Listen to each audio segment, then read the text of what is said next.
નમસ્કાર મિત્રો, સ્વાગત છે તમારું આજના એક નવા વિડીયોમાં। ડિજિટલ ગુજરાત સ્કોલરશિપ 2025-26 માટે જે છે તે ફોર્મ ફિલ કરવાના જે છે તે અત્યારે બંધ થઈ ગયા છે।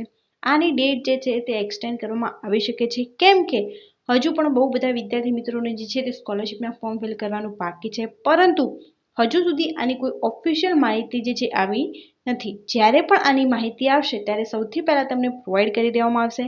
આની અંદર આપણે બધા જ જે સ્ટેટસ હોય એનો મિનિંગ જે શું થાય છે એની ચર્ચા કરવાના છીએ, અને તમને સ્ટેટસની અંદર શું હશે ત્યારબાદ તમને જે છે તે સ્કોલરશિપ મળવાપાત્ર રહેશે એની પણ ચર્ચા કરવાના છીએ। તો વિડીયોમાં એક્ઝેક્ટલી લાસ્ટ સુધી જરૂરથી બન્યા રહો, જેથી તમારાથી કોઈ સ્ટેપ મિસ ના થાય, અને કોઈ સ્ટેપમાં આવીને તમારું ફોર્મ ત્યાં અટકી ગયું હોય તો તમારે શું પ્રોસેસ કરવાની રહેશે એની પણ ચર્ચા કરવાના છીએ। તો તમને બધી જ માહિતી જે છે તે મળી રહે। તો ચેનલ પર નવા હોય તો ચેનલને સબસ્ક્રાઇબ કરી ટેલિગ્રામ ચેનલની લિંક ડિસ્ક્રિપ્શન અને કોમેન્ટની અંદર પિન કરેલી છે, તો ત્યાંથી જરૂરથી જોઈન કરી લેજો, જેથી આવી તમામ માહિતી સૌથી પહેલાં તમને મળી રહે। તો હવે શરૂ કરીએ આજનો આ વિડીયો। તો સ્કોલરશિપ ક્યારે જમા કરવામાં આવશે, આ બધા જે અલગ અલગ સ્ટેટસ છે એમનો શું મિનિંગ થાય છે, રિસીવ્ડ બાય પ્રિન્સિપલ્સ છે, application pending at office level, reject, close, cancel by citizen, withdrawal, blank, query by authority અને અપ્રૂવડ બાય ઓથોરિટી જે લાસ્ટ સ્ટેટસ છે, અપ્રૂવડ બાય ઓથોરિટીના કેટલા દિવસમાં સ્કોલરશિપ મળશે એની પર ચર્ચા કરીશું। સૌથી પહેલાં તમને જે છે આ પ્રકારનું બ્લેન્ક સ્ટેટસ જોવા મળી રહ્યું છે। તમને અહીંયા તમારો એપ્લિકેશન નંબર, અહીંયા તમે કઈ સ્કોલરશિપ માટે અપ્લાય કર્યું છે, અને તમે અહીંયા લાસ્ટમાં જે છે બ્લેન્કનો ઓપ્શન જે છે તે જોવા મળી રહ્યો હશે। આ બ્લેન્કનો મિનિંગ શું થાય છે કે તમે ફોર્મ જે છે તે તમારી સ્ટુડન્ટના સાઇડથી જે છે તે પ્રોસેસ થઈ ગઈ છે, અને તમે હવે કોલેજમાં જે છે તે ફોર્મ સબમિટ કરાવ્યું છે, પરંતુ હજુ પ્રિન્સિપલને મળ્યું નથી। જ્યારે પણ એ ફોર્મ પ્રિન્સિપલ સુધી પહોંચશે ત્યારે ત્યાં રિસીવ્ડ બાય પ્રિન્સિપલ એવું જોવા મળશે, અને બ્લેન્કનો મિનિંગ એવો થાય છે કે હજુ સુધી કોઈ પ્રોસેસ થઈ નથી, તમે તમારા તરફથી ફોર્મ જે છે તે સબમિટ કરી દીધું છે। અને અહીંયા એડિટનો ઓપ્શન તમને જોવા મળતો હશે, જો પણ તમને ક્વેરી લાગતો હોય તો તમે અહીંથી એડિટ કરીને ફરીથી તમારા પ્રિન્સિપલને ફોર્મ સબમિટ કરાવી શકો છો। ત્યારબાદ જે છે કે બ્લેન્ક પછી કયું સ્ટેટસ આવશે, તો બ્લેન્ક દ્વારા જે છે રિસીવ્ડ બાય પ્રિન્સિપલ એવું સ્ટેટસ જોવા મળશે। એ તમે તમારો એપ્લિકેશન નંબર, કઈ સ્કોલરશિપ માટે તમે અપ્લાય કર્યું છે, અને સ્ટેટસની અંદર રિસીવ્ડ બાય પ્રિન્સિપલનો મિનિંગ એવો થાય છે કે તમારું ફોર્મ જે છે રિસીવ્ડ કરી લેવામાં આવ્યું છે પ્રિન્સિપલ દ્વારા, અને જે છે એ ચેક કરી અને એને આગળ મોકલવામાં આવશે। આગળ મોકલવામાં આવશે ત્યારે કયું સ્ટેટસ જોવા મળશે એની પણ ચર્ચા કરવાના છે। બ્લેન્ક હોય એનો મતલબ તમારે જે છે તમારા કોલેજની અંદર વાત કરવાની રહેશે, અને રિસીવ્ડ બાય પ્રિન્સિપલ પણ જો બહુ ટાઈમ સુધી તમને જોવા મળતું હોય તો તમારા ડોક્યુમેન્ટ વેરિફિકેશન કરવાનું રહી ગયું હોય, તો તમારું ફોર્મ રહી ગયું હોય એવું ગણવામાં આવે છે, તો તમારે ચોક્કસપણે આની જાણ કોલેજમાં કરવાની રહે છે।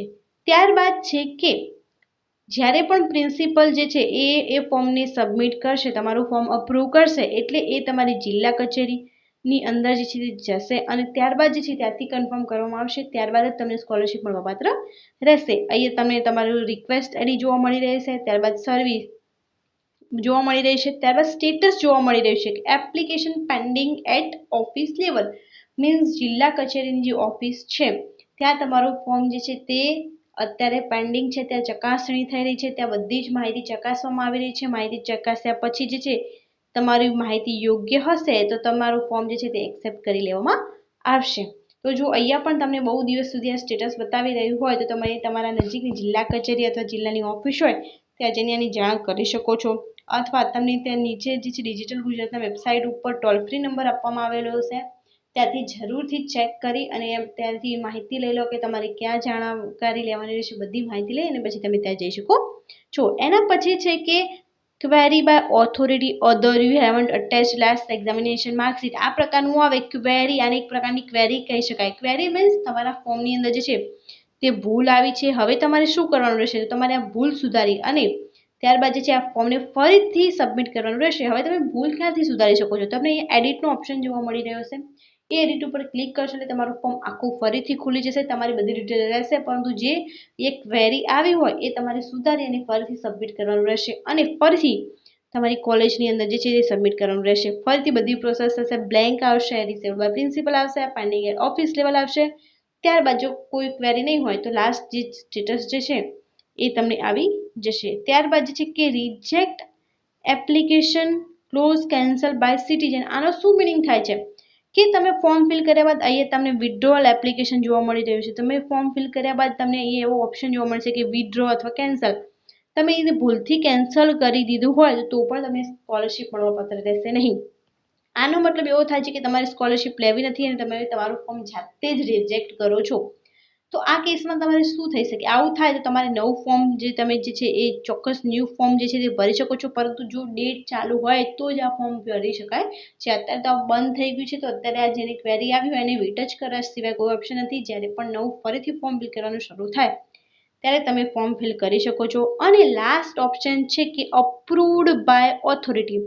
અપ્રુવડ બાય ઓથોરિટી આવી જાય ત્યારબાદ તમને જે છે 1 મહિનાની અંદર જે છે તમને સ્કોલરશિપ મળી જવા પાત્ર રહેશે. આને તમે બધા સ્ટેજમાંથી પસાર થઈ ચૂક્યા છો, તમારા બધા જ ડોક્યુમેન્ટ અને ઇન્ફોર્મેશન જે છે તે જે છે વેરીફાઈ થઈ ગઈ છે અને તમને આ સ્કોલરશિપ જે છે તે મળવાપાત્ર રહેશે. અમુક વિદ્યાર્થીનું 60% સ્ટેટ દ્વારા અને 40% જે છે એ સેન્ટ્રલ દ્વારા સ્કોલરશિપ મળવાપાત્ર રહે છે. એ પ્રમાણે જે પણ સ્કોલરશિપ હશે એ તમને મળવાપાત્ર રહેશે. તો બધા અલગ અલગ સ્ટેટસનું શું મિનિંગ થાય છે એ આપણે ડિટેલમાં આની અંદર વાત કરી લીધી છે. તો કોઈ પણ ક્વેરીઝ હોય કોમેન્ટમાં જરૂરથી જણાવજો, અને ના ખબર પડે તો હજુ 2-3 વાર રિપીટ કરીને જોજો, જેથી તમને જે છે તેની એક્ઝેક્ટ માહિતી મળી રહે.